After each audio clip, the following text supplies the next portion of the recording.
Welcome back to the Hodlers Podcast. Today, episode 15, we are joined by Alex. Alex has been sharing his journey as a builder in the Web3 space all over Twitter. He's been creating Twitter threads, educating the people of the NFT space on very, very, very helpful information. He's also the founder of Bricktopians, a project that I didn't know has done over 3,500 Ethereum in volume. Huge congrats for that. I checked it before. I thought it was just going to be, just an average project. I clicked on it and I was like, holy crap, 3,500 volume. That is massive pat on the back for that one. So yeah, Alex. And we're joined by NFT Dad. Sorry, NFT Dad. I forgot to introduce you. There you are. No problem. I co-host. So Alex, for the viewers and listeners right now, who is Alex? What do you do? Who are you? Yeah, cool. So thank you for having me, Leon and Tyler. This is going to be really exciting. So yeah, quick background on me that I always love to give is I've been lucky enough to be in the blockchain space for about 7 years now. I was an early investor in ETH. I bought in at $45, which is my favorite thing. It's always the classic thing you get to say looking back, but Nice it felt flex. no different to how it feels right now. And I consider myself incredibly lucky to be in the right place at the right time. I've also been lucky enough to consult to some of the world's biggest brands on NFTs and blockchain. So probably the biggest brand is, of course, the NBA. And now I've co-founded my own collection, Bricktopians, which is a hard project to capture all in one. It was one where essentially, I'm not sure if we're able to pull it up, but we just wanted to do something a little bit differently. And so we'd seen a lot of NFTs created through systems such as like layering, right? Where you just basically splice a bunch of layers together. The TLDR of what we did was if you could make an entire collection on a computer in about 10 minutes by hitting the generate button, Bricktopians, if you were to make it on a laptop, it would take you 10 years. So we needed to essentially invest in infrastructure that rivals what NASA uses to simulate the physics of the universe. So every single Bricktopian, as you can see if you're watching the video podcast, moves in its own unique way based on the bricks that it is made out of.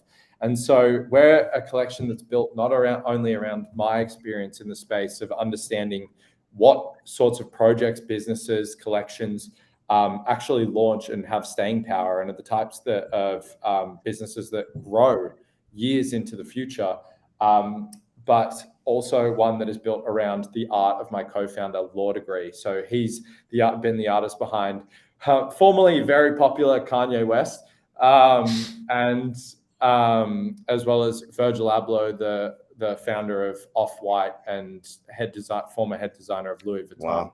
God rest his soul.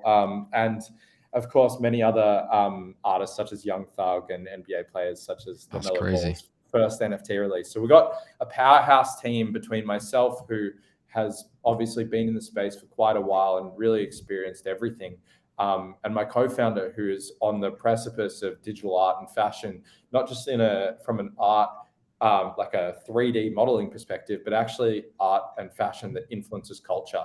And so if you're watching the video, I can actually show you something quite cool. This is what we're releasing next, which is... no way, what? Holy smokes. So this is the Brain Boot. So this is a fully 3D printed sneaker. The background on why we've gone into NFT sneakers is because it actually started even before we started Bricktopians. I was helping Law find his way in Web3. He was such a talented creator, and it was so obvious that this was his time to really break into that space. And he was originally following his time working with Yeezy and all these inspirational creators. He was beginning to create his own algorithmically generated shoe, a shoe where this is not sculpted. It's essentially programmed with maths so that the pipe runs around the shoe and never repeats itself. But what's really cool is, and to anyone that wants to do further research into what we've created, because we've 3D printed it, it can be fully adapted one at a time in the ways that we love NFTs. So like Nike, for example, they come up with a shoe design, they make 100,000 of the same shoe. We can make this shoe. We've got my favorite example is we've got a shoe where the pipes are made out of pencils, and then we've got another one where they're made out of clarinets, and then we've got another one where they're lit on fire, and we can actually create physicals. Sorry to anyone that I just blew up their microphone. It wasn't too bad. Their headphones by dropping the shoe, but we can actually create a true physical and a streetwear experience that celebrates the ideals that we care about in Web3. And this is all essentially, I would call this a device that is engineered to reward our holders. So something I'm really massive on is really basically abusing supply and demand mechanics. So we originally had, in our collection, we originally had 10,000 NFTs. 1,500 of our holders burnt their NFT to re-evolve it with a new series of traits. And that was something that basically deflated the collection over time. So there are now 1,500 less Bricktopians in the collection. Yes, of course, this is purchasable. And yes, of course, you can get it at a massive discount if you're a Bricktopian holder. But what I'm really excited about is there's a bunch of people who have never owned a PFP before that don't care about PFPs, but they really want the sneaker. And something we're doing for them is you can actually buy one of our PFPs and burn it to get the sneaker. So it's not just about revenue generation. It's about using what we've created what we're creating in the future to continue to create value for what we've created in the past. And so it's kind of this beautiful link and positive feedback loop between new revenue models and new ways to sustain the project while always linking it back to our original holders. So that's a bit of a TLDR on myself and my mindset towards everything. And yeah, probably a good place. I've just got to ask, that's so compelling. And I love shoes. I love fashion. I love sneakers so much. So, I gotta ask this. How do I get a pair? So basically I'm just going to go and let's say I'm a Web 2 guy and I don't really know how to use blockchain. I don't really understand it. I don't really want to understand it, particularly right now with sort of the way things are going. And, you see some of these larger companies like Starbucks and Reddit, completely sidestepping the word NFT in place saying, journey token or this or that. So I find out about these shoes. I can go to bricktopian.io. Is that what it is? And essentially be like, buy shoes, click to buy with my credit card. And then it takes me through this journey of burning a PFP, or do I just go straight to buying the shoes? Yeah, so that is a fantastic question and one of my favorite things to talk about. So I think where a lot of projects go wrong is they think they have a product that bridges Web 2 and Web 3, and then they just sell it in a Web 3 way and just expect it to get new users.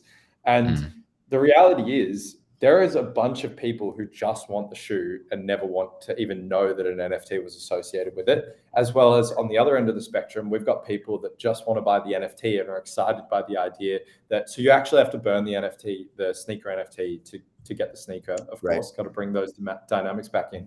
And the NFT buyers are excited by the idea that, okay, people who actually want the shoe are going to slowly burn the NFT that they hold, making it rarer over time.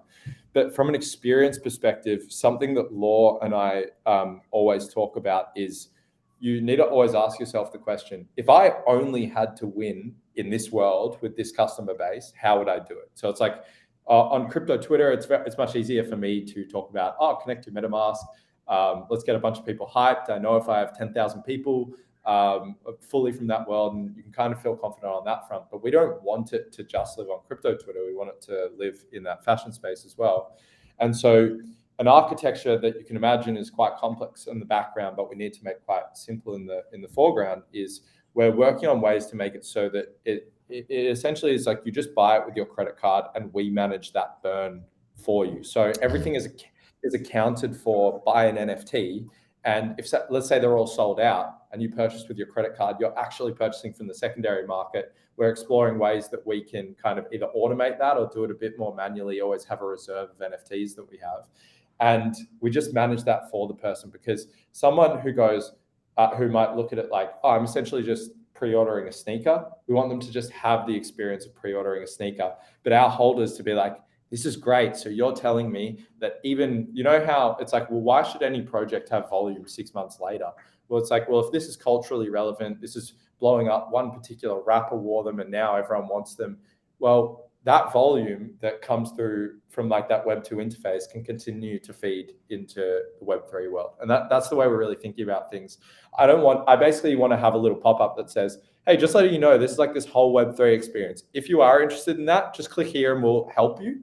But if you don't care about any of that, here's the Shopify end of cart. Like, just don't worry about it. We'll just ship you a shoe. You don't even need to know that happened.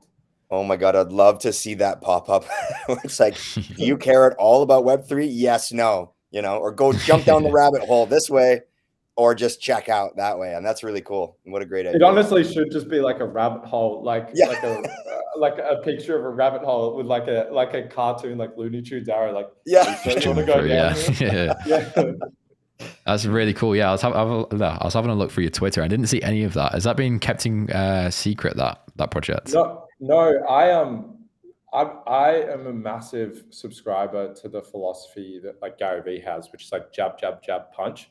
No one wants to just hear the founder of a project just shill their project 24/7. It's like, okay, I'm unfollowing, I'm unsubscribing. A bit of a background that I didn't mention at the beginning of the call for anyone that's new to what I do is I'm really, really passionate about helping other founders succeed in their own journey. So helping people launch their own NFT collection, helping people find a job in this space, helping people create a content creating career, or and not that I'm an expert at any of that, but I'm in the middle of growing in that way. And I think what you often miss from people like Gary Vee, Alex Hormozi, any of these large entrepreneurs is they're such experts at the little things that they never talk about the little things. And I think it's really beneficial to talk about the journey on the way up, what you're finding works, what hooks in the first tweet of a Twitter thread you've changed, they've gotten more engagement, all that sort of stuff. So pretty much like 4 out of 5 things that I post are not about us. It's more about helping individuals. And what I usually find is that if you put enough goodwill out, you don't have to ask people to buy into your collection or your community. People go, Alex, like, you know what? I've now started writing threads and I'm now going on spaces and I'm now doing this. And it's all been so helpful. I'd love to be a part of Bricktopians, and they join quite passively. The other thing is that I think you need to choose when and how you market something quite strategically. So what you're looking at right now, this is a size 5. This is the first, what I would call production model wearable, where it's like, this is actually like durable, flexible, comfortable. You actually might be able to see. I'll see if I can see the inside too. That looks crazy. That looks crazy. So we cut out a circle which exposes our cushioning system. That's all basically been created by my co-founder Law. He had to work with like people who handle bone transplants and have to like account for flexibility and rigidity in materials. With 3D printing, you have to work with those sorts of people to actually make this viable, because a lot of the sneakers we see that are 3D printed are either not viable or they use a method that it's like, oh, I wonder why they chose that design. It's like, no, they chose that design because the method they're using is so limited that you can only design in certain ways. Whereas we really wanted to have a limitless design. And so we've kind of developed our own patent pending methodology towards making a shoe, which means we have absolute freedom in what we create. That's so cool. We have a Vancouver-based brand called Casca. I don't know whether you've come across them. They do 3D printed sole only. And they've sort of revisioned everything. Casca meaning like Cascadian Mountains, which is basically the Rockies where I'm at. And it's been really fascinating to see how they've gone into engineering sort of the comfort in the sole and when you're walking around and trademarking that. And it's so fascinating to see that you've come at it from the perspective sort of the biological science of, density and flexibility through bones, of course, which are such a connected piece to what's underneath, the heel of your foot and your metatarsals or whatever they're called. And then you're creating this 3D cushion that really like affects your soul, your walk, your gait. Yeah. So fascinating. Yeah. Wow. It's crazy. And it's what's most fascinating is that it's all designed with maths, and it's what Law tells me is known as a metamaterial, which is where you change the way that a material behaves against how it's like conventionally known. So like you might like a certain material might be known for being like really brittle, and you change the structure so that it actually isn't brittle. It might flex a little bit, and in other ways, like something that's not known for being soft feels soft because it's thinner, but then the way that like the shape is balanced actually gives like flexibility without breaking. And so what's really cool is we're actually we shifted I'm very much inspired by what Artifact has done. They're like, I say like we're David and they're Goliath. My favorite thing to always say is like a Bricktopian is like a Clonex at a 50th of the cost. Nice. And because we're like where they were more culturally and brand wise like a year ago.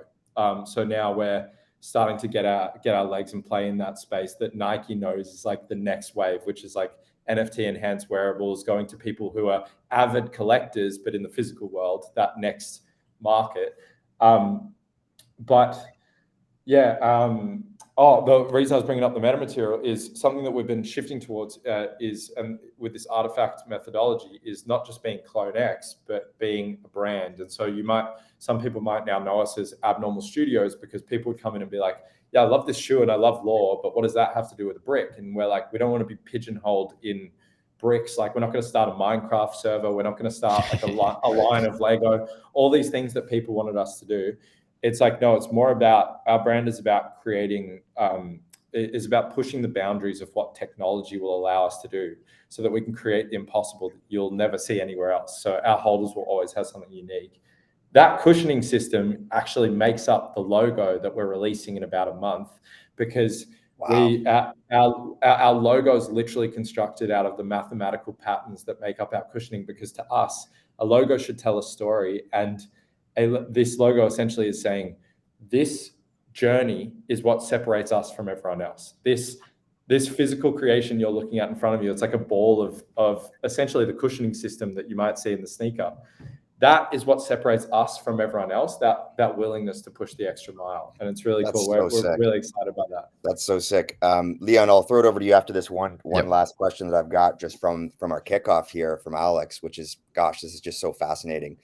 One of my first sort of pinned Twitter threads was around the idea of a logo, a profile pic or a piece of art in the NFT space being like this gateway to a brand or a product or a utility or some sort of a function community as well.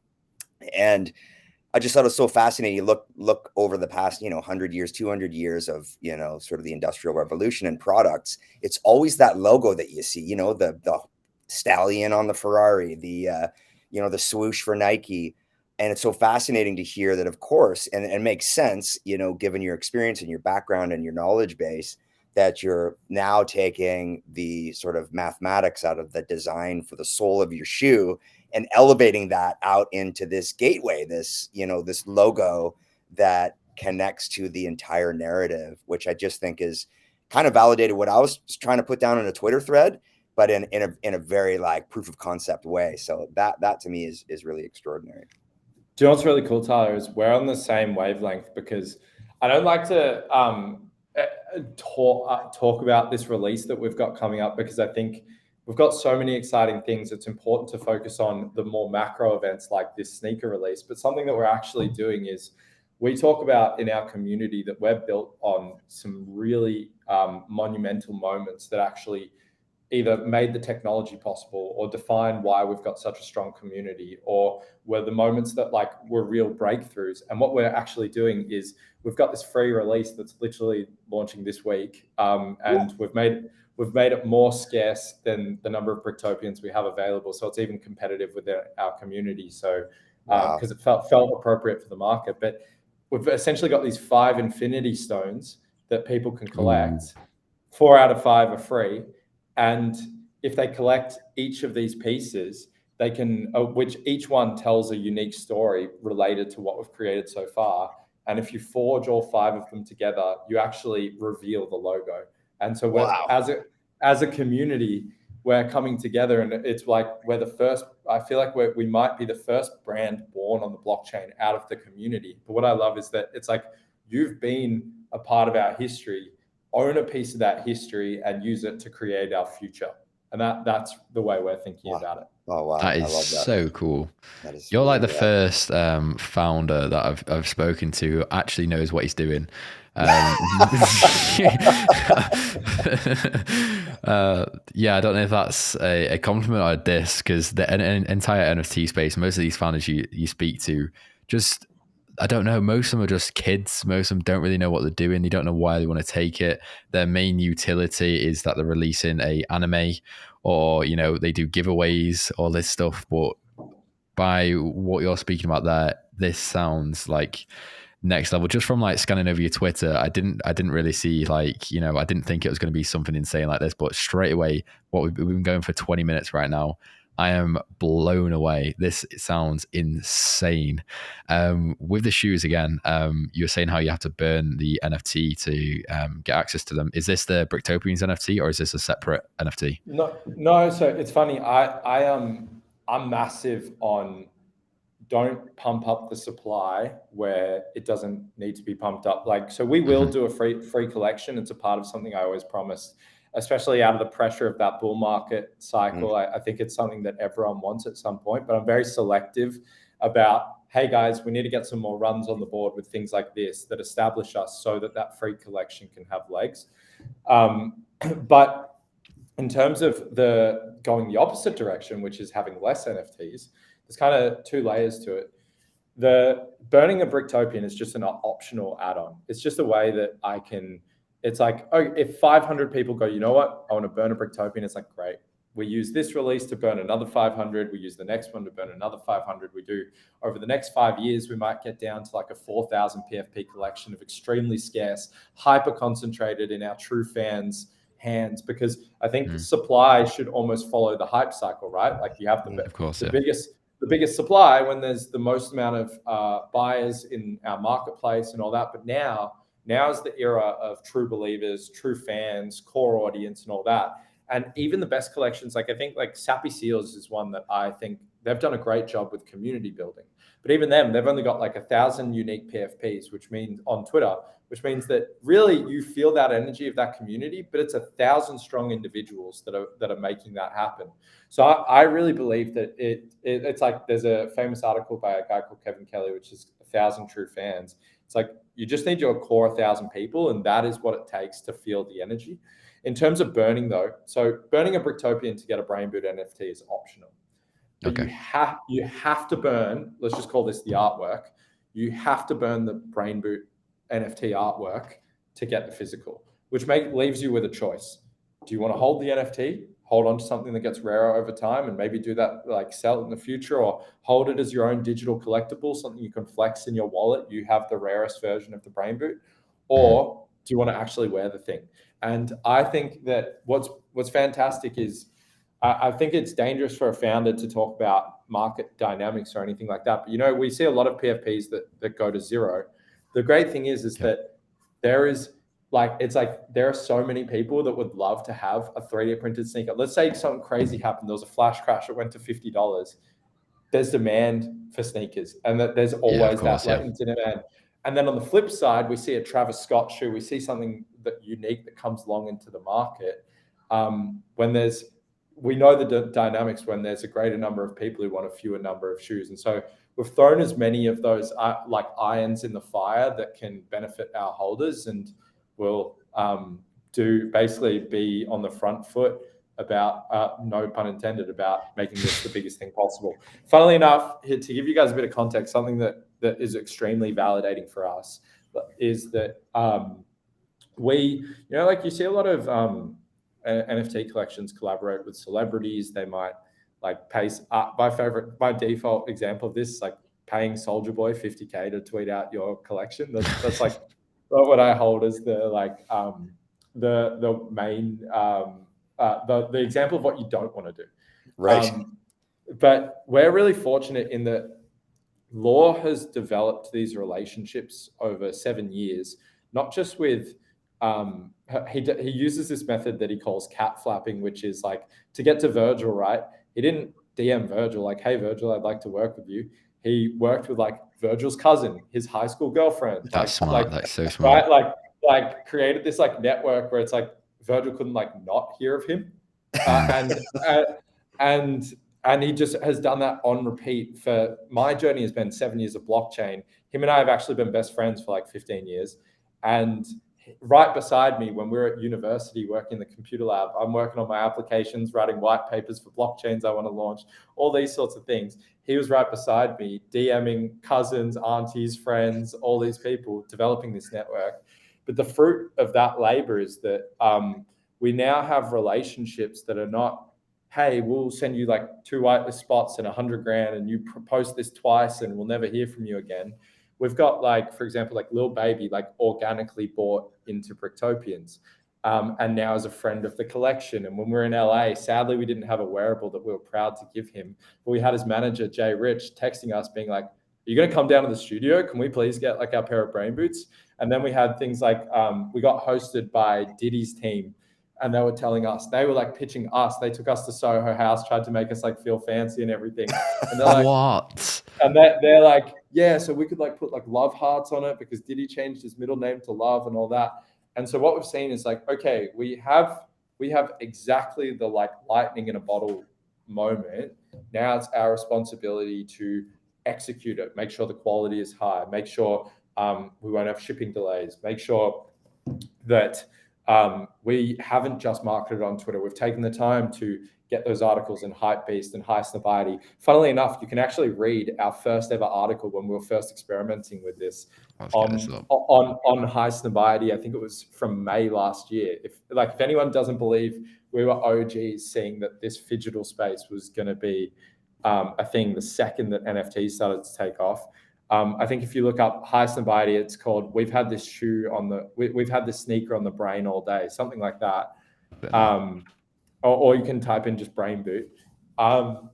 There's an article from last May because we were working on this. Oh, I got it. Yeah. When NFTs first shot the bed after like Beeple peaked, sold for 69 million, and then everything just crashed like one of one art, and like everyone left the market. We were like, oh no, the technology didn't change. This is like still an amazing opportunity, and no one was applying it to actual physical sneakers in this supply and demand dynamic way. And that's actually where it started life. And we were just going to make it in the traditional way, like the way that you'd see like a Yeezy slide made, which is like basically like a sandwich press, like a heat aluminium mold, make it in that way. But then when China shut down, we started exploring 3D printing. And the second we got into it, we were like, oh no, this is how you make something. This is the revolutionary. way. Yeah.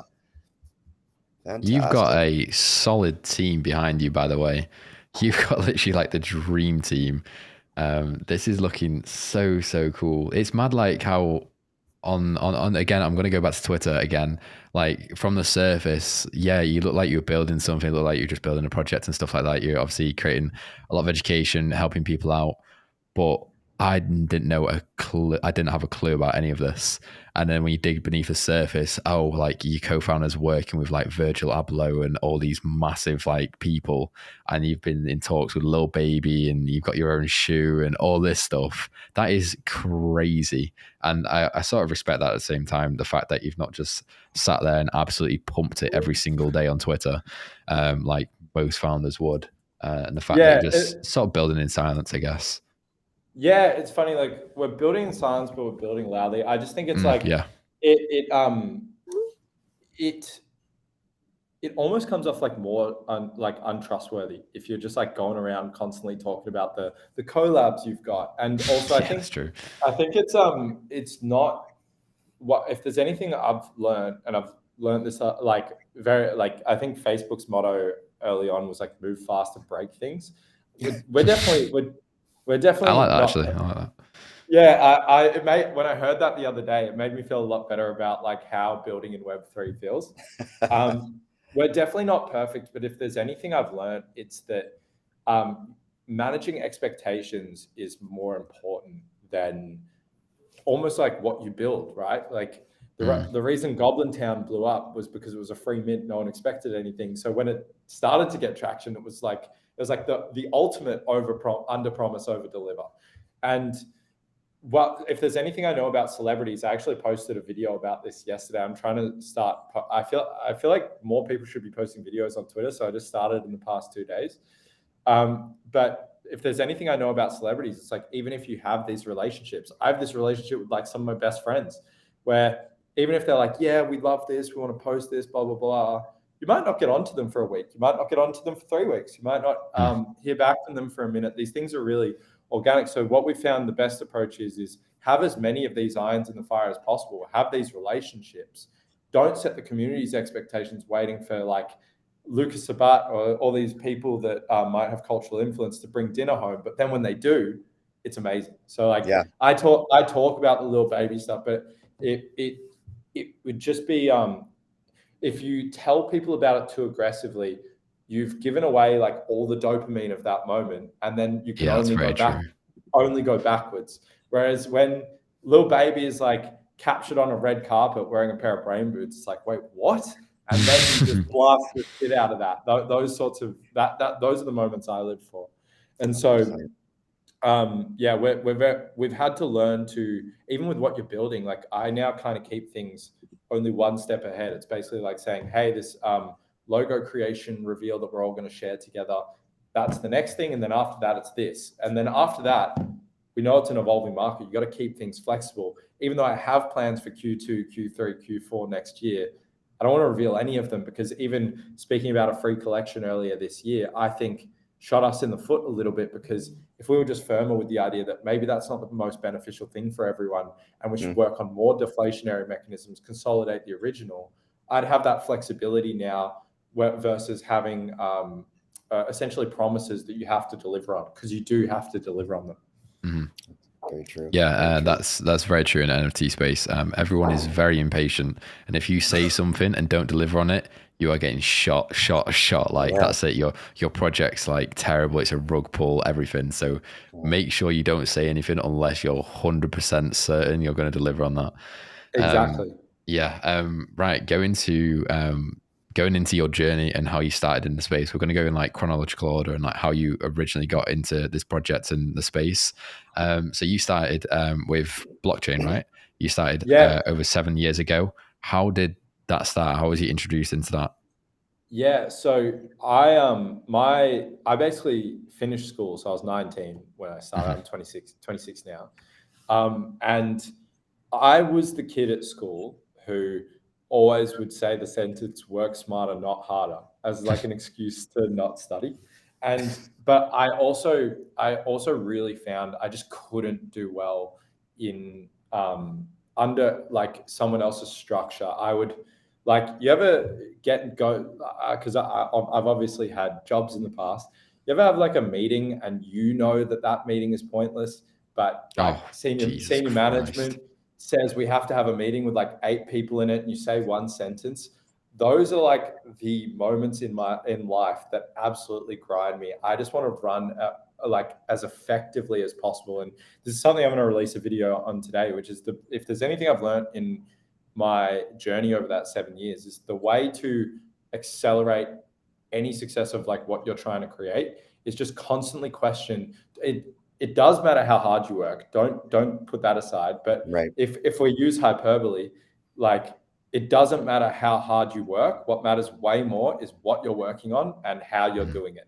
Like, you could spend 7 hours today DMing people one at a time about your project, or you could spend 20 minutes and go on one Twitter space with 200 people and speak in a really organic way. And those 20 minutes are way more valuable than the other 6.5 hours. You could go in the park and sit and have a picnic, and you've already done a better job. And I'm obsessed with those types of scenarios. And I think that's what drew me to entrepreneurship, which was just, I want to create something for myself. I find it a really enjoyable creative pursuit. It feels like it is the only thing, I think, the only way in our own lives that you can kind of live your own hero's journey. And what you'll find over that journey is your journey literally doesn't matter to anyone else except you. So you need to make sure you like it and you enjoy it. And so I was really obsessed with the app space in around, what would that be? 2014, 2015. Even when I graduated school, I was like, I'll go to university, because neither of my parents went to university. And so I felt like it was the right thing to do. But it's funny, even my dad has these tendencies. I think he changed course like 4 times and then eventually dropped out to start his own entrepreneurial journey. And I really wanted to create apps because that was the NFT of the time. It was like the way to, it wasn't about e-commerce. It wasn't about Shopify. It wasn't about anything. The businesses to start were apps. So I got into that space, learned a lot about UX and everything.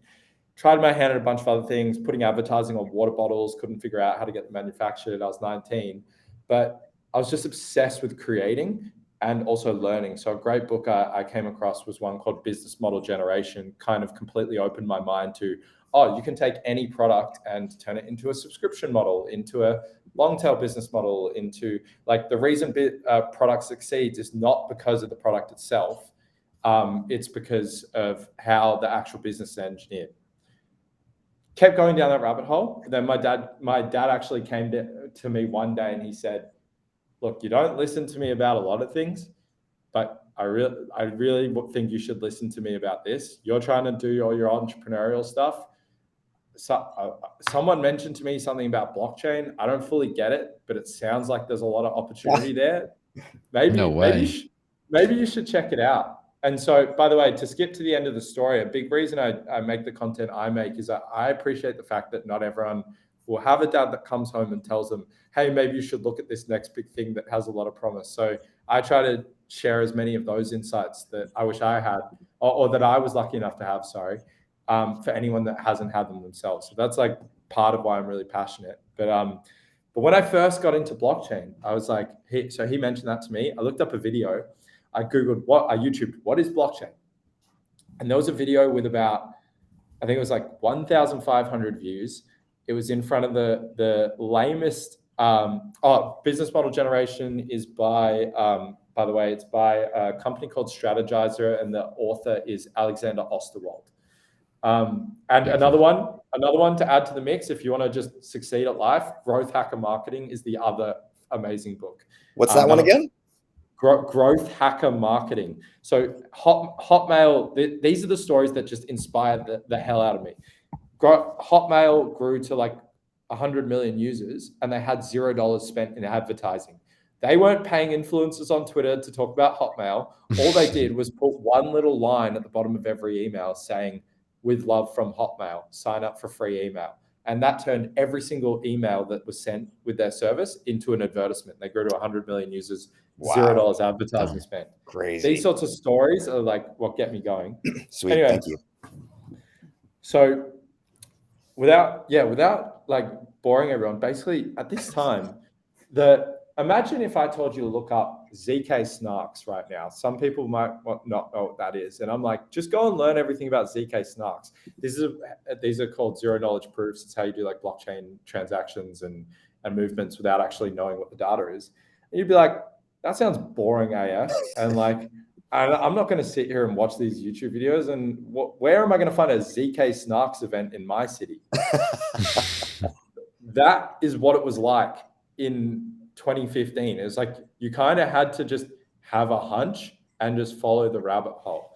And so I started going to any blockchain event I could go to in Melbourne, which is where I live in Australia. Right.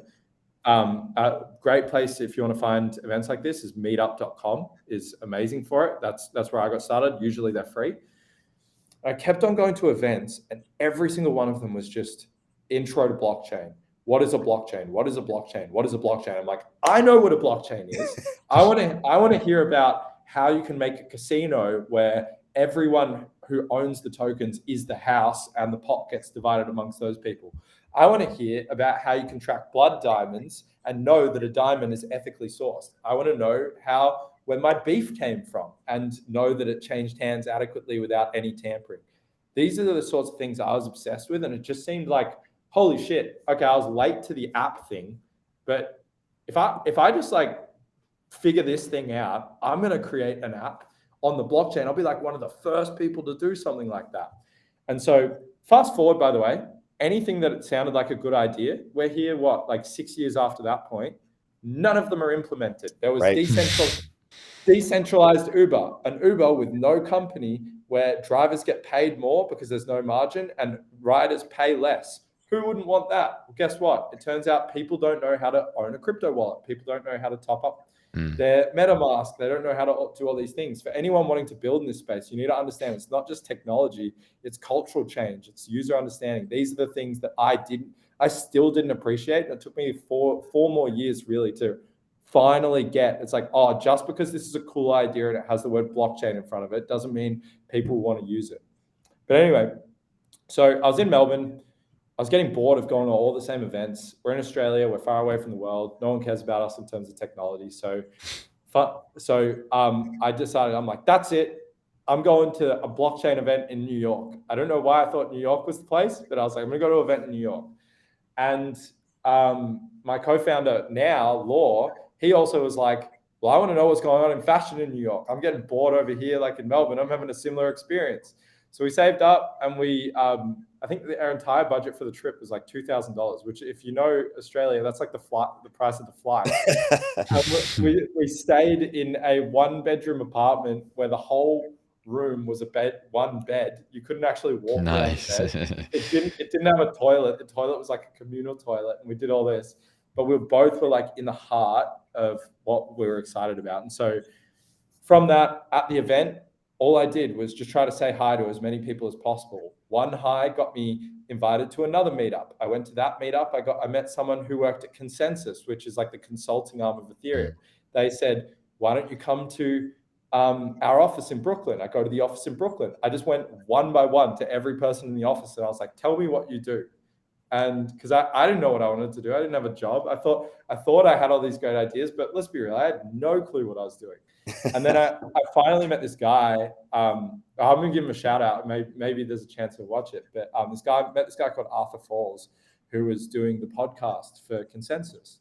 And he basically said, he's like, if you want to meet people, if you want to get like a job or find engineers or do whatever you want to do, just start a podcast, because even if no one listens, it's your excuse to speak to amazing people. And I was like, that sounds like a really cool idea. So I actually started Melbourne's first ever Ethereum meetup. I put up a page, never hosted a meetup, but I will take the declaration that I was the first ever Ethereum meetup page in Melbourne. And a guy reached out to me and he said, hey, like, I'm really passionate about Ethereum too. I'd love to do this with you. Him and I became friends. We ran into each other at a couple of events. And then eventually he basically said, I was trying to start a sneaker authentication blockchain because I just bought a pair of fake Yeezys that were so fake, they never arrived. And I bought them through Instagram with PayPal, friends and family, all the things you shouldn't do. The original rug pull, right? And I was so frustrated by that. That was like my Batman origin story of wanting to get into the space, but then and wanting to create a sneaker authentication blockchain, because it just felt so obvious. Like, we need to track, are Yeezy's real? Does this person own it? Like I need to know authentically if they have this. So I started back then. Everything was becoming a token, and a white paper was a business. I started to write a white paper. Never launched it. But this guy who I'd met, I was just, I think, around 20 or 21 at the time, and he said, "Hey, look, I'm getting into like the blockchain energy space. Why don't you come and intern for me for 6 months? I'll show you how I'm running things, and then you can go and do your own project, because I think that would be really beneficial to you." So then one thing led to another. I interned, ended up getting my first job. Stayed there for 4 years, and that's where I got to cut my teeth in like understanding. I really found that my strength was in, you have this amazing technology that no one understands because engineers are the ones explaining it. So it's like, if you can just make it simple, not just like what a blockchain is, but why it's relevant to your business. Like what we were saying, it's like Starbucks don't say the word NFT; they'll say like digital collectible. Like those little nuances matter. And so if you can be skilled at communicating those nuances and why something is actually impactful to a business, rather than just saying, you guys need to be in the metaverse, or you guys need a blockchain, or anything like that, you'll go so much further. And then so in 2021, I bought my first Top Shot. That was my first. So funnily enough, the same mentor, he actually came to me one day. It was like in January 2018. He's like, Alex, you got to see this thing called CryptoKitties.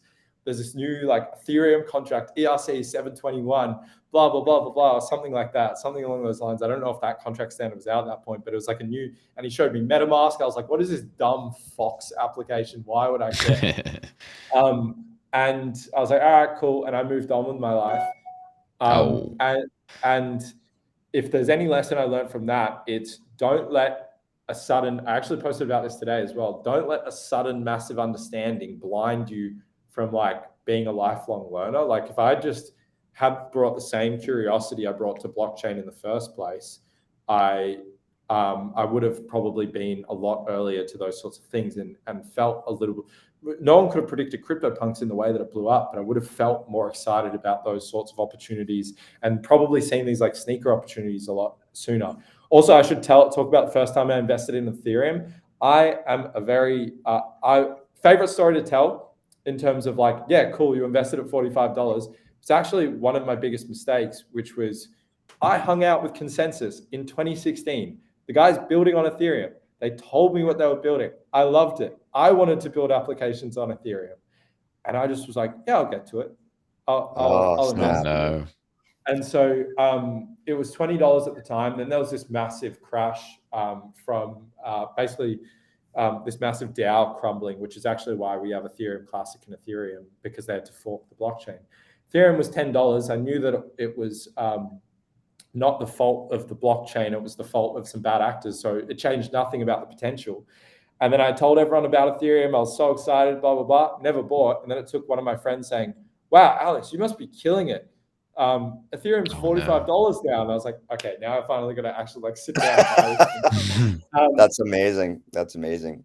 You've kind of actually answered my two upcoming questions already. And I want to go back to asking you a little bit about working with the brands such as NBA and some of these large brands you worked for. But I just want to ask two things before we jump in there. One, shout out to Dapper Labs and CryptoKitties. So Dapper Labs here in Vancouver, British Columbia. That's my backyard. So those guys are amazing, sort of creating that incredible out of the gates top shot experience. We had Nick Lowe, who does Run As You Are.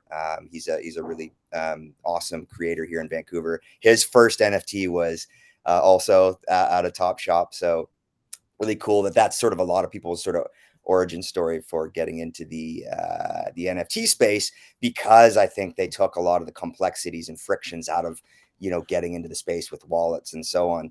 But one piece I wanted to touch on as you were talking, Alex, that, really resonated with me and a little thread I put out on Twitter as well, just sort of some of my thoughts on the space and why it's, struggling so much, right now, particularly when you think about, geopolitics and, big corporations and sort of the banking industry. And, I think that they've been looking with a very, critical eye at the developing blockchain space, back to when you were talking about, I want to know where my, organic beef's coming from. I want to know, blood diamonds, this really altruistic and extraordinarily effective use of a technology for, increasing the empathy of the human, connection to our space and the world and the ecology, just this really massive, mind-blowing, big idea. And, 4 years later, 5 years later, we still haven't, made that come to fruition yet. And I think, part of it is the frictions, the challenges, the issues around wallets and sort of understanding it. And of course, as you said, Alex, engineers are the ones that are marketing the idea. So no slagging engineers, but perhaps they don't have the skill set around marketing, that you've developed over the years and through some of those books you've referenced for us and experiences. But I also think sort of the dark shadow in the room is a lot of these large corporations that are just like, hold on, like we've handled this for like 50, 60, 70 years now. We've got this whole machine down pat. Like, we're not just going to let some blockchain come along and kick us off, our throne. Like, fuck that. So all this stuff with FTX and all this crazy shit going on behind the scenes, like I'm not a big conspiracy theorist.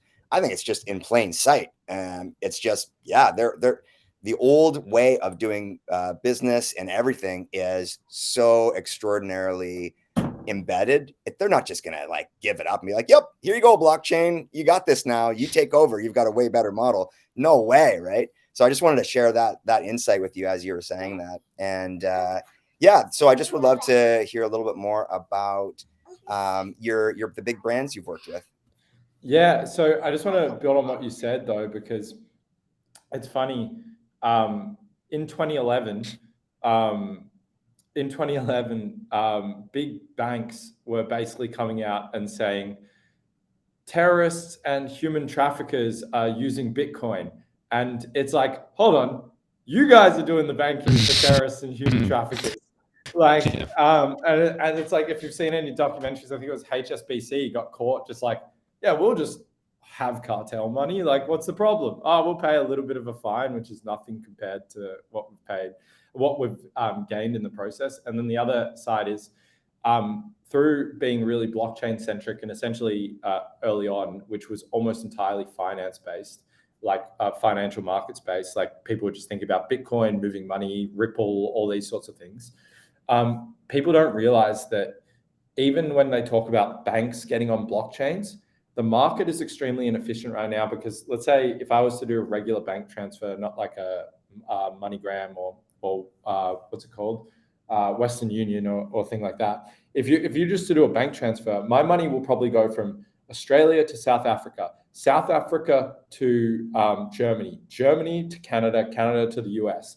There'll be some crazy ping pong of how the money is tracked and ledgered and the time and costs that it takes to do that. But why would they change that system if they're getting fees the entire way?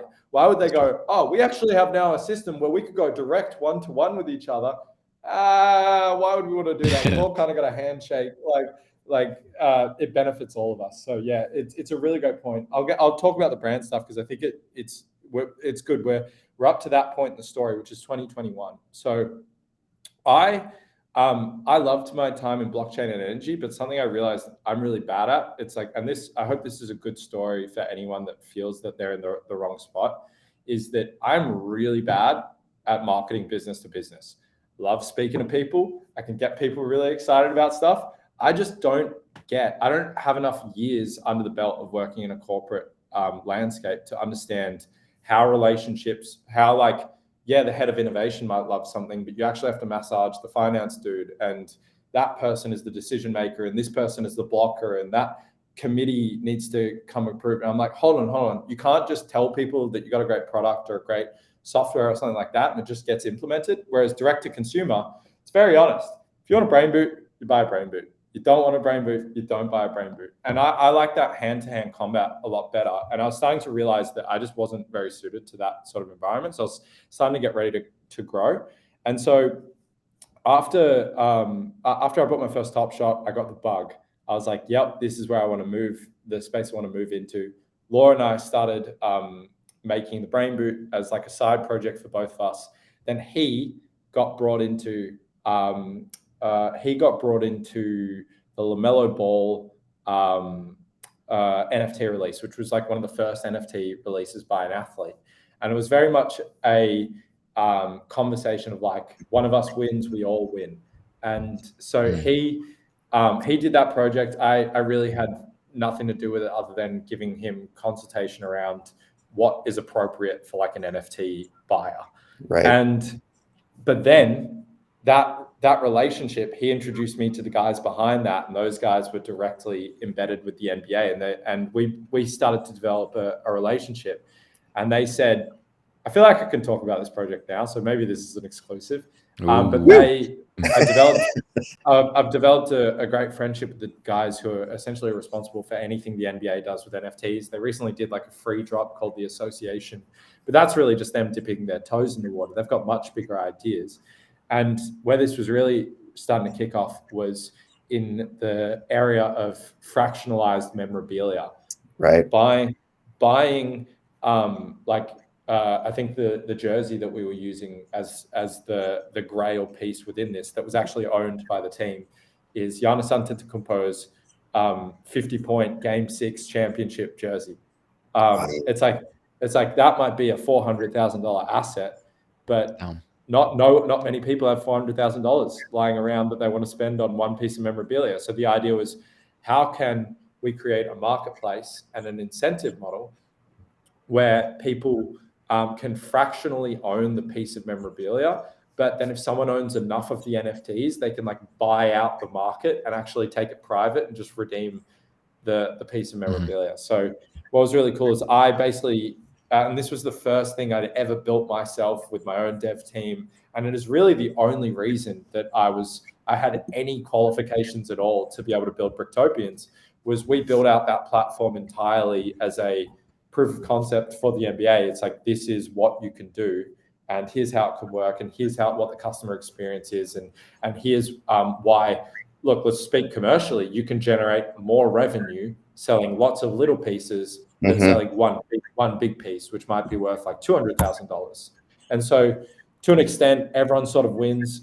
Giannis becomes MVP again, and wins another championship and another championship and another one, and retires. You can imagine the way we were thinking about the value dynamics in comparison to something that we might traditionally know in the physical world, like a trading card. But what's really cool is, and this is my advice for anyone who wants to follow a similar path of getting into these brands, you get one brand name under your belt, you go on to the next one, you go on to the next one, and then you get into the sentence like, so then immediately that experience got someone heard I did that. Someone from Cricket Australia, which is like our NBA for cricket in Australia, goes, "Hey, I heard you did this. Like, can you help us?" And so then in that job, I got to sit on a different side of the fence, which was sit within the corporate, being their blockchain expert. Oh, wow. Is that what you did every time? You're like, on the blockchain, did you just walk in like this? I more or less, and by the way, for anyone that's just listening, I made an exaggerated pose because I do in no way see myself like that. But actually, to an extent though, I was a blockchain expert in the right way, which was they didn't need an engineer. What they needed was someone who understood buyer behavior and had enough of an understanding of the blockchain stuff, or that they could call bullshit. Like, so I basically played defense for them and sat and heard them get pitched by multiple companies, one of which was Dapper Labs. Oh, nice. I sat on the other side of a Dapper Labs call. But I must admit, as someone that was recently burnt by Top Shot, which flooded the market with oversupply. And so when I was sitting in a pitch and I'm hearing them talking about, we have the perfect dynamics of supply and demand to balance user engagement. And I'm like, I was one of the first users and I got burnt. So I don't know how I feel about that. Nice. Yeah, but they weren't the most suited to the tender anyway. But I got to sit on that side of the table fielding questions. Then the next job I got leveraged into is we've got like a company called Sephora in Australia, which is, a company like Sephora called Mecca in Australia. Okay. So it's like Sephora for Southeast Asia and Australia. It's got like 400 million, not 400 million, 4 million people on their membership list. And their membership is basically almost like a frequent flyer membership that is so aggressively used by any female person that you would have in your life in Australia. Everyone you know uses this like crazy. And I got brought in to evaluate how they could transition that into a Web3 model, create like a scoping architecture for how to do that. And then basically after that, I just hung up my boots and continued on with Bricktopians. I've been brought into smaller consulting gigs here and there, but if there's anything I learned, it's like all you need to be able to do, building an architecture and an actual platform for the NBA, that's a big one. It's pretty cool. But all you really need to do to be able to consult to other brands is know a little bit more about blockchain than the people in the room do, because no one wants to be the executive that is dumb and gets called out. They'd much rather you be the dumb person that gets called out. So if you can know a little bit more than everyone else, explain to people why it's relevant without getting too technical, just saying like, your kids buy Fortnite skins. Your customers will soon be wanting a digital version of their physical product so that they can show it off without having to wear it. Like things like that. Like if you can say sentences like that, you are instantly invaluable to any brand that is looking to get into the space. And it's underestimated how many brands are wanting to do that. You just need to spend all the time you spend on Twitter, just do the same thing, but go on LinkedIn and you will find those opportunities, right? And then the second part of that is go to meetups in your local city because execs go there. And if everyone is speaking to them in hardcore jargon and you're speaking regular language and understand things, once again, it's like, all right, we need someone to evaluate this blockchain project we want to do. I'll bring in Alex. And then one relationship gets you the next, gets you the next, gets you the next. I don't really post on LinkedIn. Now I just get handshakes from people being like, hey, Alex, can you like come in and do like 5 hours of evaluating this and we'll pay you X? I don't do that anymore because I don't really have time, but that's where it was heading. And it's funny to see that fork in the road of how easy it is once you get that first little bit of momentum. if you need to offload any of that work, Alex, Leon and I are available. You can just send those brands over. We will happily consult. happy. We can say Yeah. those sentences. We can say those sentences. No, but that's really, really super fascinating. And, kind of, I love how you've sort of brought it between different, like it's a similar approach in being able to take what you know, translate something that's fairly complex into simple and understandable, evaluate for the bigger brands out there that don't have somebody on staff, that they don't like, they have a little bit of knowledge, which could be even more dangerous, and then turn that into a consulting approach and how to get out to people. So this is the alpha, folks listening out there. This is really key info. Of course, you can find Alex on Twitter. He probably writes threads about this all the time. He's going to start probably putting up some videos, which I've heard is a really smart idea for Twitter, as Elon tries to build it out into the future space there for all kinds of content to move across. So over to you, Leon. I think you've got this next one here. Yep. So now we're just going to go over some. We'll carry on with your journey in a minute, but we're just going to go over the crypto space and what's happening right now, and just some like general pieces of advice. And then after that, we'll go back to like when you built Bricktopians, and then go through that little period right there. So let me tell you, that one was a fiery, intense period. I can't wait to share the. Okay, we'll get to it. We'll get to the crypto ones. Okay, so we got 2 okay questions, and then we'll go to the fire. So I mean, actually, you know what? Talking about fire, the crypto space right now. I don't really know where to start. There's over the past, I'd say even 2 months, 6 months, a year, the crypto space has been just, I literally don't know what to say. There's been so much out. Literally every single week, there's just a bombshell released. And of course, recent events, Binance, FTX, all that stuff. Markets are down. We're seeing absolute spikes in price. We're seeing dumps in price. We're seeing pumps in price. Literally every single day, there's something new on Twitter. Like, this has just happened. Thieves just dumped all this money. This has just happened. What's your entire like general macro thoughts on the crypto space right now? Yeah, the first thing I'd say is don't, to anyone listening that only lives in crypto, don't feel like it's just the crypto space. The stock market is absolutely destroyed, and most of us who have experienced this long enough will know that the crypto market does correlate with the stock market more and more these days. In like 2011, it didn't as much. If you want to go back and look historically, I believe it was a little bit more asynchronous, because people looked at crypto as this like counter market asset. Like I'm gonna bet when the world is going bad, I'm gonna buy Bitcoin. But now it's become every stock investor's speculative asset. And when stocks go bad, they go, shit, I got to get out of this crypto. So at least that's safe, right? So the big thing is, don't feel bad that it's just crypto, because it is the whole world. Even our housing market in Australia is starting to come down. The second thing I'd say is that I shared a thread on this the other day, because I was curious myself how long it takes to be a crypto millionaire. Let's say this is a great headline for anything. If you invested $10,000, and you were perfect in what you did, the answer to that is, based on our history, you couldn't have become a millionaire in less than 4.5 years. So a lot of us feel like we see overnight successes, where it's like, this person I know, they just retired with 800,000 off ETH, when we see those stories in the bull market. Feels like that happened in the space of a year, but even those stories could not have happened within like a 4.5 year time span. So once you know that, it's a very liberating piece of knowledge to know that the day-to-day swings of the market don't really matter.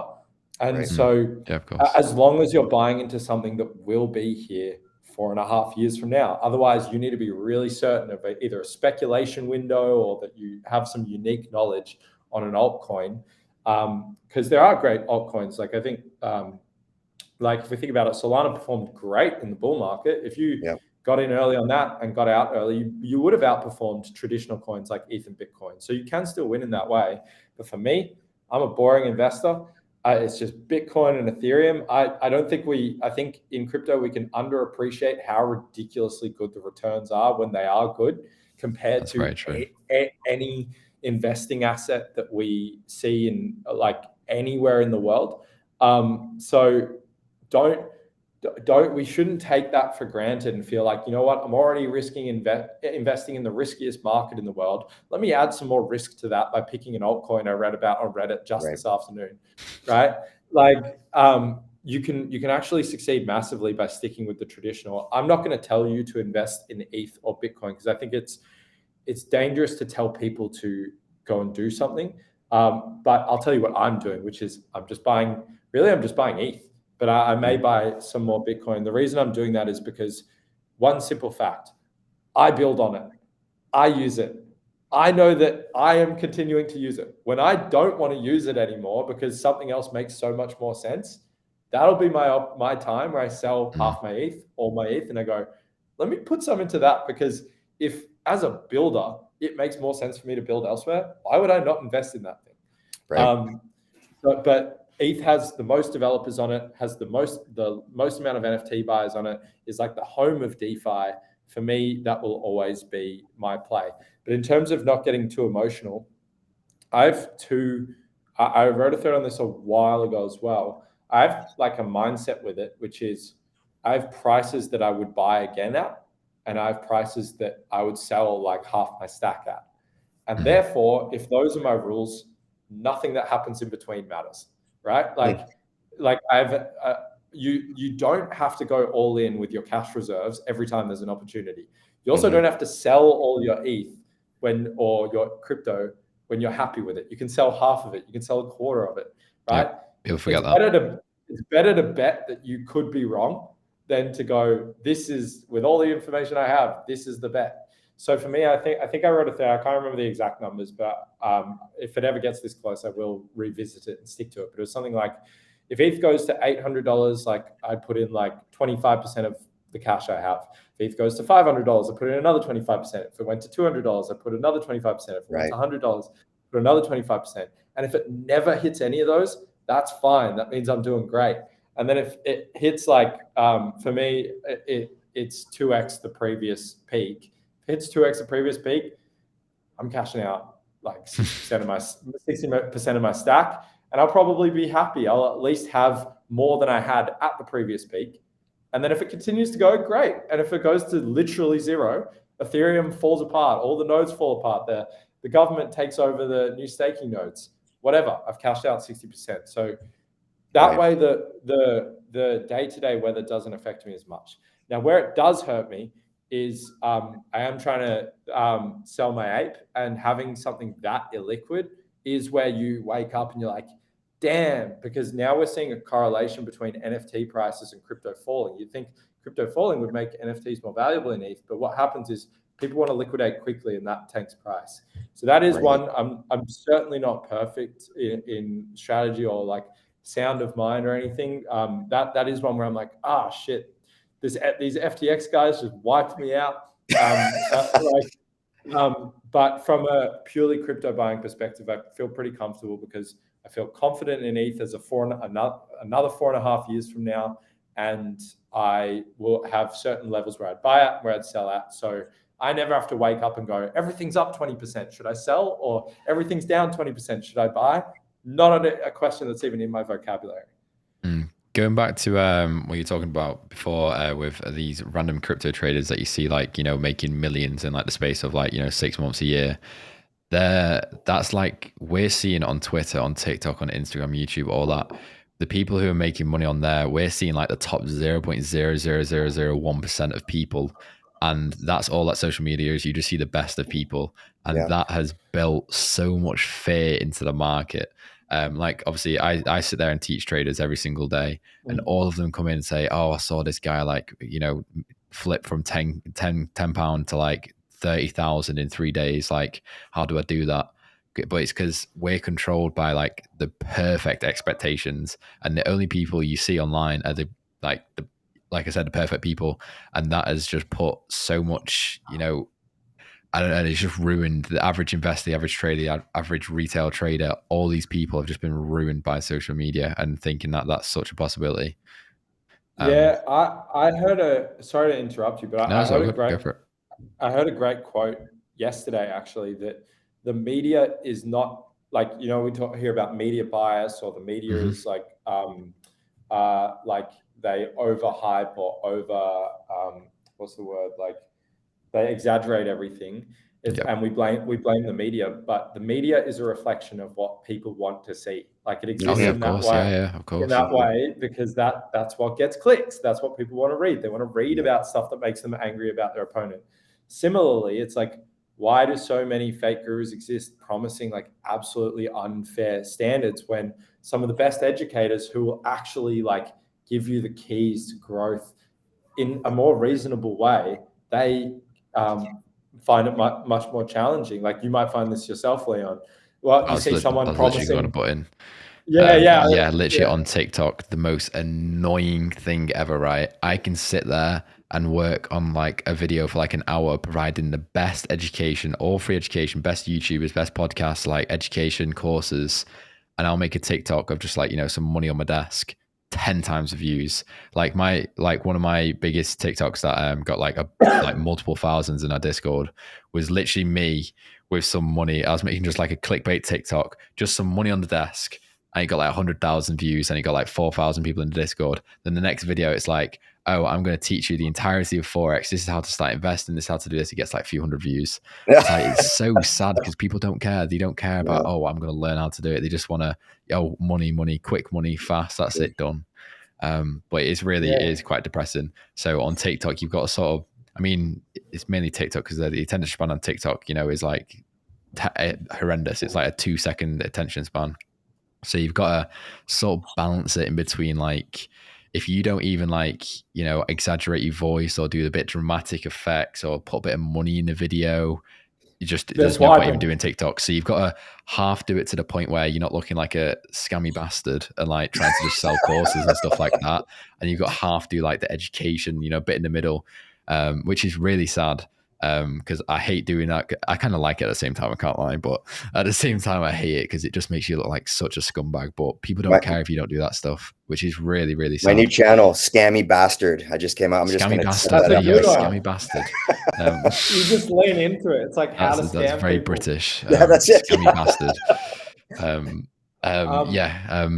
Going. Go on. It's funny you say that. Yeah, just to add on that, like you know me, I post these daily threads, and it's something that I've had to.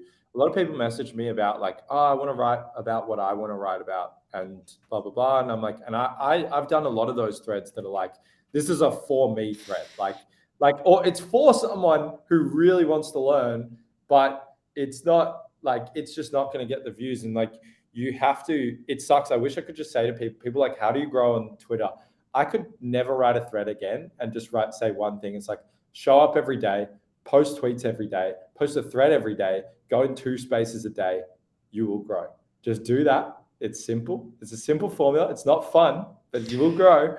And that's what I did for the most part. But everyone wants to know, Alex, what are the shortcuts you learned along the way? It's like, yeah, but if you're focusing too hard on the shortcuts, you won't do the things that matter.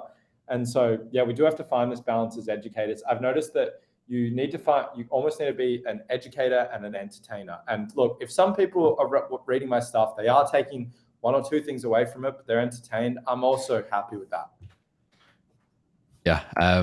Moving on back into NFTs. We've got a question about the NFT space and then covering your project. And then we'll wrap it up with our final little special question. But the NFT space, as you know, is controlled by hype, supply and demand, like you were saying, and unfortunately, it's took a bad turn, and it's just controlled by fake engagement, basically. Discord and Twitter. We had like Bento on the podcast last time, and he was saying the exact same. He was like, "I'll admit it. Like most of my Twitter followers are fake, but there's literally nothing you can do in the space because without like the fake Twitter followers, like you can't do anything.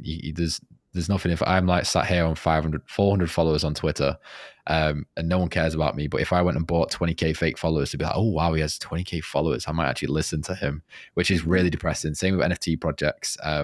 Like it'd be really funny if we stripped like all the fake followers from every project and just saw all these projects naked with like they got immediately go from like 250k followers to like 3,000. That'd be hilarious. Do you think long term, do you think this will slowly change and transfer over to I don't know, like the NFT space right now is just it's still full of just pump projects, like terrible projects being released on the daily. Do you think we'll like eventually move over to like the solid like top 50 massive projects and that's it? Like we'll have the Nike and the Adidas of the NFT space, and all these little ones, they won't even like, I don't know, compete for space. If that makes sense. Don't know. Yeah, no. But I hadn't thought about this question before, but I think I could summarize it, which is when people are buying NFTs because they actually want the thing, that is when the NFT space will finally enter its next chapter. When people are buying the brain boot because they actually want a pair of sneakers, that is when we've reached NFT like utility. That's when my decentralized Uber example at the beginning, like of the call, that is like when we're actually in that world. And that's why I push so hard on something that I hope people like we build for people to actually want to use. Like people want utility because they want other people to think the utility is valuable so that they'll buy their NFT. And so in terms of consolidating, here's a hot take. I don't know if I honestly see a world in which Bored Apes could be worth like $2,000, because we really need to ask ourselves and I'm not saying in that world then everything else would be less. You could have CloneX way more expensive. You could have Doodles way bigger than that. You could have I love what Frank does with Utes, but I think there will come a time where the brands that people actually want to be involved in as brands, like what's that bear that everyone buys, like Bear Brick or whatever? Yeah. Oh no, it's upstairs. I have one. Yeah. But people buy that. Yes, there's a collectible aspect to it. Yes, there's a financial aspect to it. But there's a brand there, and people love that for that. And same with like buying a Takashi Murakami piece of artwork. Let's forget his NFT collection, right? I think it will consolidate into around 40 or 50 brands that are actually worth what the brand is worth as a brand. Yeah. And then on top of that, you will have brand value, like brand equity, which we have right now in Bored Apes. Bored Apes have the biggest brand equity in the world. Market share. And or just more the value of what they are is not because of utility, it's because of how well known they are. So you will have that, but I think that will be a lot more reasonably in line. So it might be $10,000, it might be $20,000, right? Well, in terms of scarcity to brand equity ratio. And then the addition on top of that will be, how badly do I want the thing that you actually do or that you actually make? So it's like for us, a Bricktopian might be the brand equity of Bricktopians and Abnormal Studios plus the value of like a brain boot. Like that could be an example of that equation. It's like, you know what I mean? And so I think we will consolidate. The other thing I think will happen is the people who are in this for a quick cash grab, or we're in this with no plan of what to do after mint, every day are either slowly being moved out of the market, either by force or by exhaustion or by lack of care. And so what you're going to get is the 100 projects that stick around, that keep building even when it's not profitable, because they actually care. Like they actually want to do something. Like we could have, not that we would have ever walked away, but we could have just called what we were doing art. This wasn't even on our roadmap, but then we were like, okay, there's 3D printing opportunity, all that. Like, let's go crazy investing in R&D and make this a reality, because we actually care. Like, we actually want this to exist. And we believe it can be an impactful next step in the space. I think those 100 brands won't consolidate because of hype. It'll consolidate because people will see through everything and be like, you know what? Like, just like you might wear Nike, you might wear Balenciaga, you might wear Yeezy, you might wear Heron Preston, you might wear Coldwell, you might wear Off-White, or whatever your thing is. A bunch of brands can exist, but there are the consolidated ones that we all care about. And I think Gary Vee shares a similar sentiment. He's like, how many streetwear brands exist in the world? But you know about 200 I love Gary Vee. That's the same way to think about this as well. But just it's more like the bear brick, but a digital bear brick. Yeah, quickly pushing on that point as well, where you're saying for the NFT space to evolve, it's like we want to be buying an NFT because we actually want it, rather than just, oh, look at those utilities, this, that, this. But like thinking about that when you're talking about it, what do we actually want? Like the people in the NFT space, what do they actually want? Because at the minute, I don't think there is any wants. everyone's just, just buying it because, it's cool. Oh yeah, it's going to pump. I don't think anyone actually, if we went to a random NFT investor, how many of those NFTs, are they investing because they actually want it rather than just, quick flip or, oh, it looks cool or, profile pic, that type of stuff. Like there's no wants in the space right now, apart from like, for example, like yours. Obviously yours has actual utility, and the fact that it's connected to a Web2 product, that's like a want, whereas 99.9% of projects don't have that. So I guess there is like the space can't evolve until these projects build those wants, if that makes sense. Yeah, the only exception, and you can imagine how this guides my thinking, is Yep. I own a CloneX. I don't use it as my PFP. I think I use it as my PFP for like 4 days. But I own it, and the only reason I don't sell it is Networking. because no, not even networking. Oh, really? I just want what Nike's going to release some shoes that none of my friends can have, and I want them.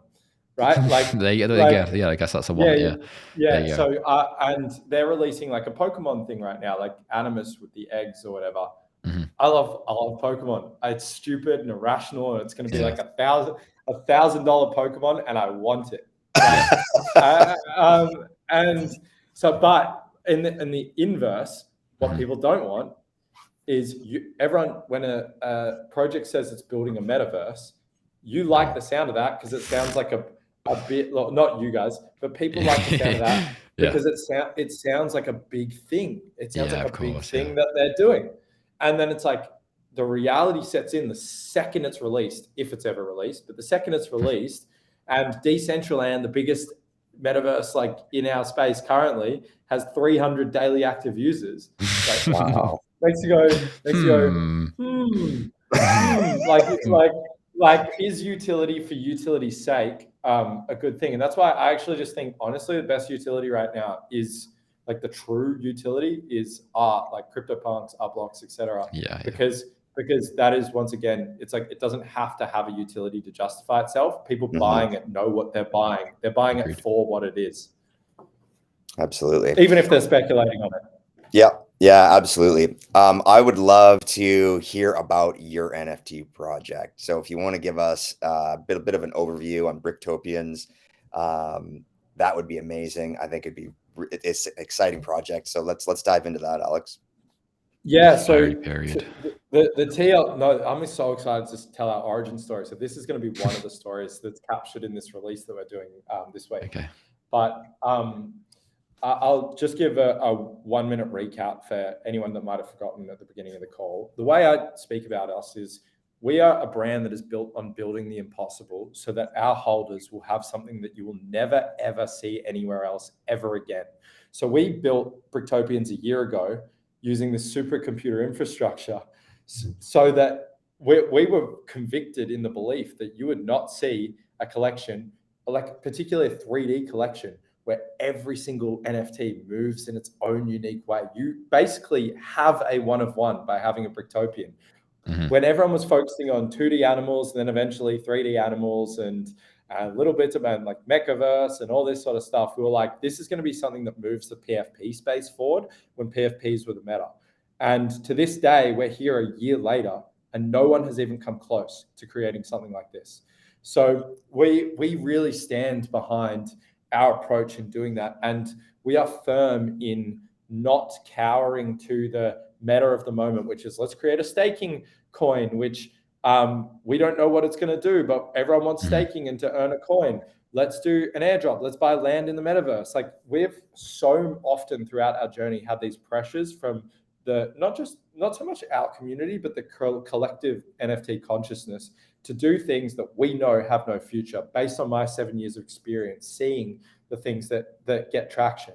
And that's why we're so invested in pushing the boundaries with this, the Brain Boot, because we know that it's like, okay, how do you grow the NFT market? Do you just compete for the same eyeballs on Twitter?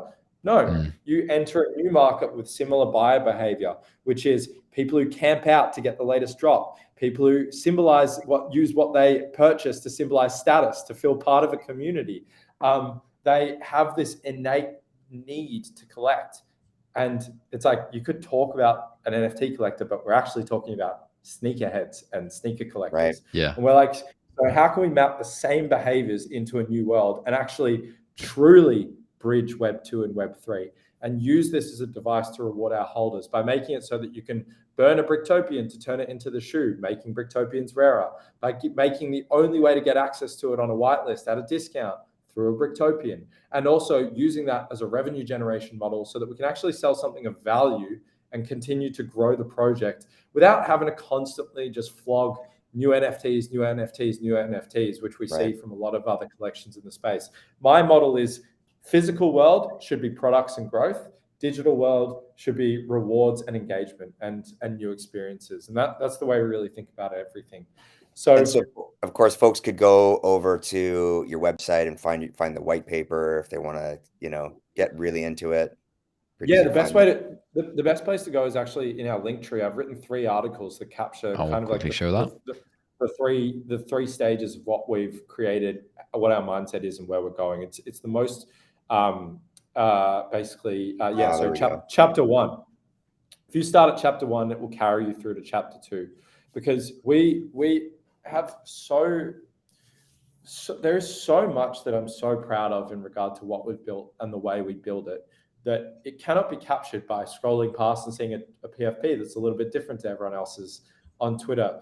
So what I know, this article or this set of articles, I really think of kind of like a red pill.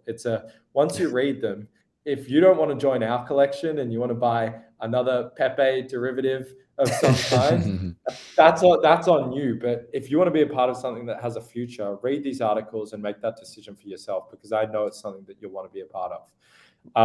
So that's the best place to get all the info. Of course, There's so many rabbit holes that we can go down, but I think the exemplar of who we are and what we do is really how Bricktopians came to exist in the first place. So I'm happy to jump into that story. Yeah, let's hear that. That'd be amazing. Yeah. So in August 2021, Lord Agree and I, really it was like July, after I'd been burnt by Top Shot. I was starting to get back into NFTs. I loved once, I was ready to be hurt again. I was seeing all these NFT collections release, basically off the back of the success of Bored Apes, Cool Cats, or Pudgy Penguins, all these early collections. And I really just felt like there was something missing, like there was like a leap forward that could happen. And that was more from the perspective of the way the art itself was created. So everything was these 2D splicings of layers. And we're like, well, I spoke to Lord Agree and I was like, I feel like you could make a pretty big impact in this space. Like what could you do to create an NFT collection? And he said, well, what do people like? And at the time, everything on OpenSea was a derivative. So everything was an adaptation of punks. There was like disto punks, there was baby punks, there was like all sorts of stuff. And the other side was Bored Apes. And so I had bought into this collection that I really loved, which was a collection called Fusion Apes. And they were like a Fidenza AI reinterpretation of the Bored Ape Yacht Club. I thought this was really cool. And the way that the space celebrated it, we all look down on those sorts of collections now. But at the time, the narrative was, oh, wow, this is a unique and accessible way for people to buy into these bigger collections that they're priced out of. And so if you could do a really unique spin on that, you were celebrated. And so we said, what is our mark on this? We actually started to go down the road of creating a collection called Bricktopunks, which if you want to get something up, I think you can actually Google it. So Bricktopunks still exists out there on the internet. And so what this was we asked ourselves, well, what is a pixel in 3D? Well, it's a brick, like a toy brick. I'm not going to name any brands, but you kind of get where I'm going with this. And so we're like, okay, great. This is our collection. This is the direction we're going to go down. And so we got a lot of momentum because people really loved what we were creating. I actually got invited to speak to the head of Vayner NFT, which I think is now called Vayner 3, a lady called Avery. And I also spoke to Andy Kranak, the head of VFriends. And to give you context for what the space was really like, both of them said, this is really cool. I love what you guys are doing. Like, this is a really unique interpretation. Typically derivatives are quite low effort. This is extremely high effort. I really love it. And so, yeah, that was one of our original promo videos. And then, so we started to go down this road, and we got about 40,000 people in the Discord. I was fortunate enough to be growing like an Instagram NFT page at the time. And we were one of the first collections to really grow out of Instagram, which felt like, we're like, why is no one posting visual stuff on Instagram? And so we grew quite rapidly. And then my Fusion apes started to not perform so well. And then we started to see other derivatives in the space really not perform well. And we started to get really concerned, because we were like, hold on, these derivatives are not going to be looked back on historically as like pop art and like an Andy Warhol interpretation of like a historical figure. These are actually going to really like hurt people. And they might get popular for a minute, but they're going to fade away, and there'll be no way to ever get people to buy into an old derivative. Right. Right. And so we were sitting there, we had 40,000 people in the Discord. The energy was electric. We felt like, which at the time was like crazy big. And we felt like I think Mechaverse like broke the record with like 200,000. Then it was like, if you had 20,000, you were selling out instantly. We had 40,000. We're feeling really good about it. And but then we were like, we can't launch this. Like we actually want to build this into something that we can grow on and grow from. And so I think it was about 5 days out from launch, literally like the launch date, plaster on the Discord. You've got everyone who's grinded for whitelist spots and pre-sale spots. And we dropped the announcement. We said, hey guys, look, we love you guys, and we never expected to build a community this big and this amazing, but this isn't good enough, and this has no future. We're going to delete the collection, and we're going to start again. And we're going to build something that we're proud for you to hold forever. Oh my God. What were people saying when you did that? Were people like just going, what are you doing? You know, not good. Yeah. I want my punk. Can you guys just quickly release the punk and then do another thing? Because they all knew they've got a whitelist spot in a hot market with derivatives. They could buy it. They could probably flip it instantly. Like, they've got the spot. But we knew to set the project up for longevity, we had to delete it and start again. And to give you an idea of how terrifying that decision was, I had I'd basically taken at this point around half of all. So I invested in ETH early. To go back to the investing in ETH at $45, I think I'd taken like $200,000 and basically invested all of it into creating it to this point, whether that be on marketing, development. Because what you got to understand is, at this time, marketing was so competitive, it was so expensive to buy any form of like real estate in these individuals or publications that would share what you're talking about. It was like 20 grand for like a post. And we're to pay that because we really felt the need to amplify it and guarantee the success of what we're creating. So I bet like basically everything on this, and we still made the decision that we're like, no, we're going to delete this. We're going to start again. My God. Massive problem. I cried in a park, and I was like, I might have just because the cycle, it went through like micro bears and micro bulls. Like, there was like a week where it was like, oh, this is all going away, and then a week where it was like, oh, it's all going great, and then 2 weeks where it was like, oh, yep, that was it, that's the end of NFTs, and then 2 weeks where it was all going great. It went into like a 2 week, like no one's selling out collections. People at similar Discord sizes to us weren't selling, and we were like, have we just thrown everything away that we worked for? But we knew we had to do it. And then we were like, we're going to build in front of you, and you guys are going to see. And if you want to stick around, stick around. But if you don't, we understand, no hard feelings.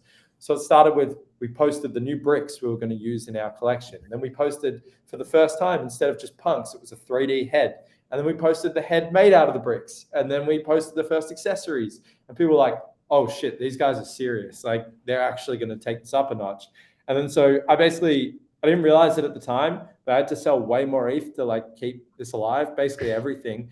And I didn't realize that I had no money left to pay my taxes, and I could never earn the amount. I could never earn the amount needed to pay those taxes. So it was like fully burn the boats, survive, like thrive or die. We were going to go for it. And so we put our blood, sweat, and tears into it. My co-founder, he stayed up so late, so long at night working that he actually, I had to take him to hospital from dehydration Jesus Christ. about a week and a half before the next launch. And we were like, all right, let's get you like well rested and well fed. And then we crescendoed to this ultimate moment. We didn't know how we'd go. And from all that fever, from all that storytelling, from all the strength of that community, we sold out in 90 seconds. Wow. And so all 10,000 NFTs. That's insane. Jesus And Christ. I mean, the bravery and the I don't know how you did that. Like, I don't think people recognize, what a story. Oh my, like, I'm actually, my jaw's on the ground. This is a fake jaw. Mine's down on the ground somewhere. That's extremely brave and really shows I guess the confidence and I don't know what, like, so I can ask you, you're right here. How did you, like, what about making that decision? Like, was there anything you needed to do, or did you have to reflect on something? Like, how would you have made that? I don't think anyone else would have made that decision. How did you do that? Yeah, we just saw that, like, there were DMCAs against people with punks. There were punks being yelled at or like falling away in terms of price. And the people who get burnt by that are the holders. And so if you look at my content, I tell my community members, I'm like, give me 5 years. Like, I want to be like the Gary Vee of Web3. Like, I'm betting my life, my reputation, everything on this. We don't care about like making a quick cash grab and then going living in the Bahamas. We're like, no, we want to use this so that we can build the next thing bigger and the next thing bigger. Like, the second we sold out, we're like, can we get a hot air balloon made out of bricks? Like, can we do all these exciting, incredible, creative endeavors that, of course, you engineer to either bring attention or value back to your holders? We're like, and the biggest thing of all is you're not selling a product. You're developing a relationship with these people on a day-to-day basis. If you know someone on a first name basis, as if you're gonna I feel it hurts me to know that there are people that would want to rug people who have come in and be passionate about the art that they've created. They have come and showed up every day, and they're just great individuals. And so I'm really lucky and humbled to be surrounded by such an awesome community. Look, we've not been perfect. We've had like challenges, like the classic things you get from projects, like delays and all sorts of things. But our community, we're here 1 year later, we're thriving. We've been growing in terms of profile picture usage. Our floor's grown in the past like 2 or 3 months, and when most floors are diminishing. And that's all because we just want it more than, I truly believe, like, we just want it more than anyone else. We want to be able to continue to grow this thing for everyone that made it possible. And then we want to be able to do things that are even bigger and more exciting that we can all share together as a community. And that's literally all we care about. Yeah. So I think I've got it. I think I've figured out why you guys did what you did, is because even in that moment where it was to make that decision, we're not going to do this. We're going to burn this to the ground. We're going to do something else. You and your mind and with your team and with your community already saw sort of a corridor of execution far off into the future of what you actually wanted to build. And as scary as it was to see, your hard-earned money go into this and, potentially lose it, you can earn money back, but you can't earn back that trust, that respect, and those relationships. So, it's basically kind of like an ethical journey, I guess, that you went on that's grounded in this corridor, this roadmap, this sort of, I guess, future that you saw was possible.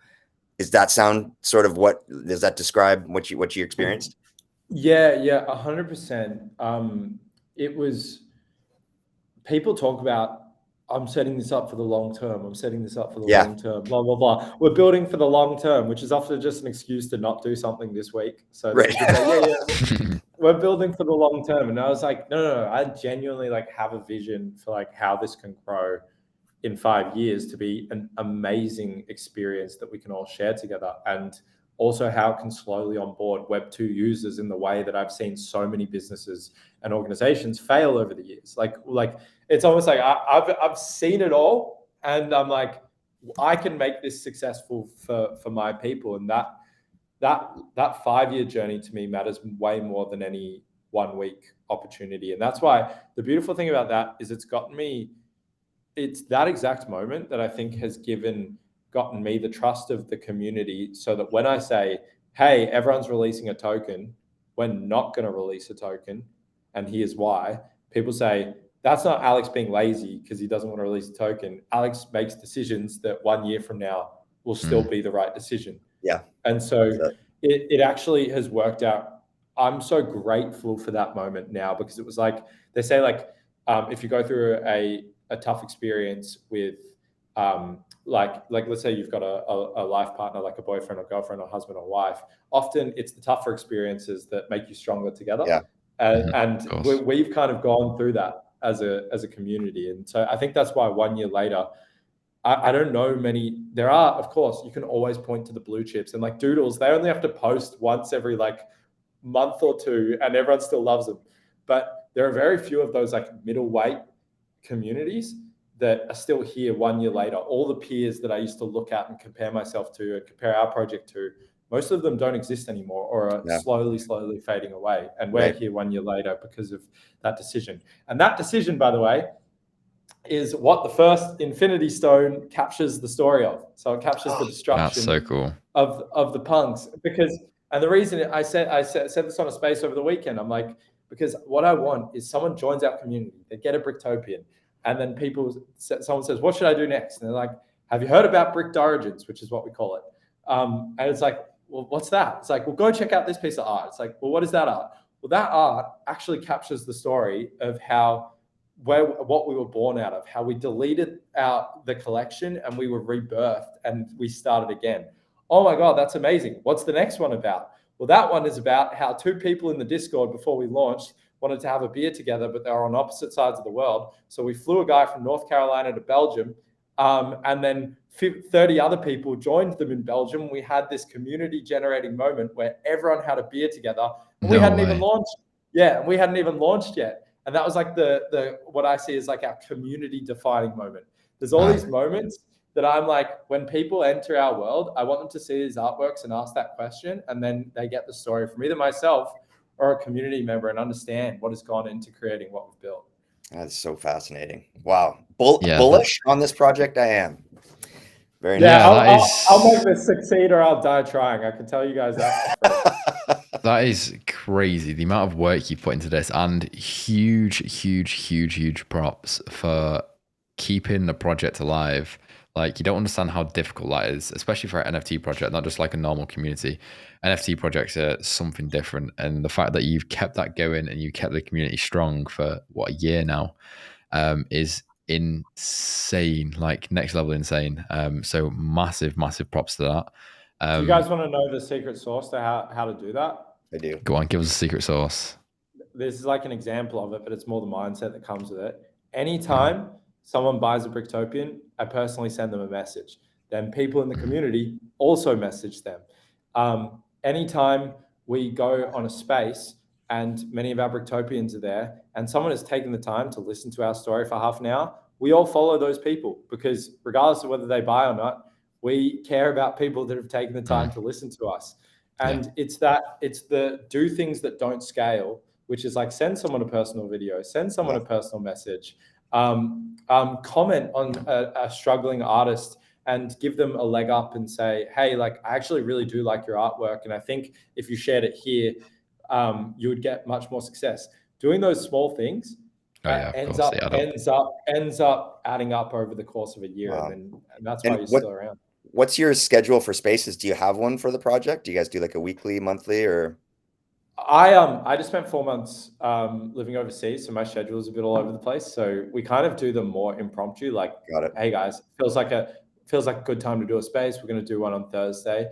And then I see myself as more of like we're kind of like a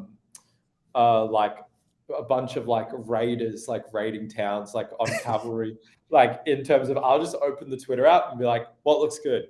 Bang, that looks good. And then I'll DM like my core people. I'm like, come and join me on this one. And then next thing you know, like a 20-person space has 50 people on it. I'm on stage and everyone in the crowd has PFP, Bricktopian PFPs. That's pretty cool. So I get more value from joining other audiences, because people are like you guys, like this. That's very much like why I'm so grateful to be on this.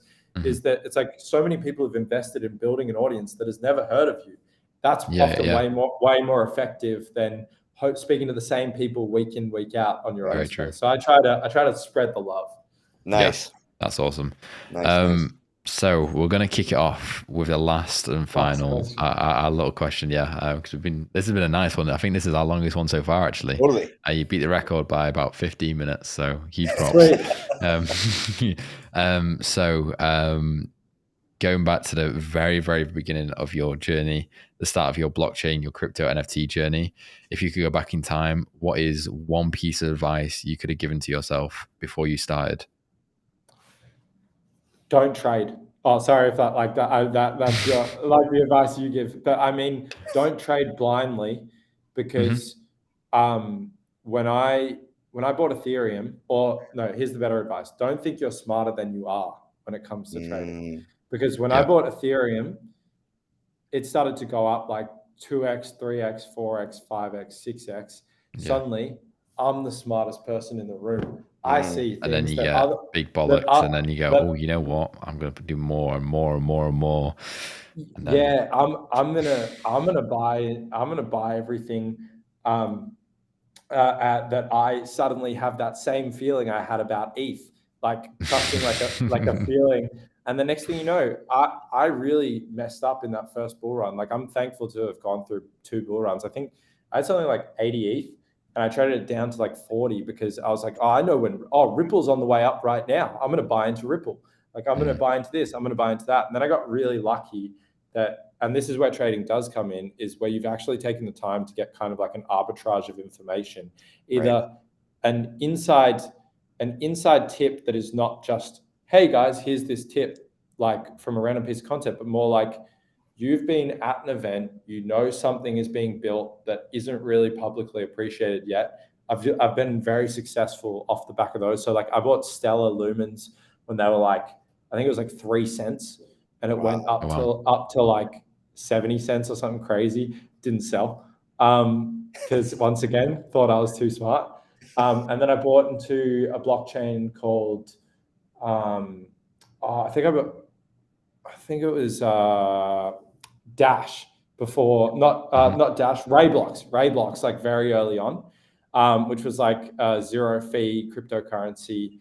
And that was once again because a friend was like, hey, I think you should check into this, and gave me the full breakdown. But whenever I thought I was too smart, and I'd go to Reddit and I'd go, wow, I'm the only person in the world that's read this breakdown on this specific cryptocurrency. That's where I made a lot of mistakes. So I saw something called Stratus, which was meant to be the Ethereum for business. And I heard the word Ethereum and business. Well, I'm smart. I bought Ethereum. I'm going to get into Ethereum for business before it goes up. Got wrecked on it. Kept on getting wrecked and wrecked again. So what I'd say is make fewer bets. Don't think you're smarter than you are. Listen to probably strategies more than tips, and invest around those strategies. So like for me in NFTs, I really want to invest in anything that is playing in the sneaker space, because I see where future demand can come from for that. And that means I'll basically only buy NFTs that fit that investment strategy. And then, most of all, don't think that you're smarter than you are, because riding on that high, you're going to double down on your bet, and that's where people get wrecked. I love it. I love that piece of advice. We should just cut it for a second at the end where it says like, just don't trade. What's your advice, Alex? Don't trade. Oh no, I realized. I realized, I was like, that is the most awful room to say that in.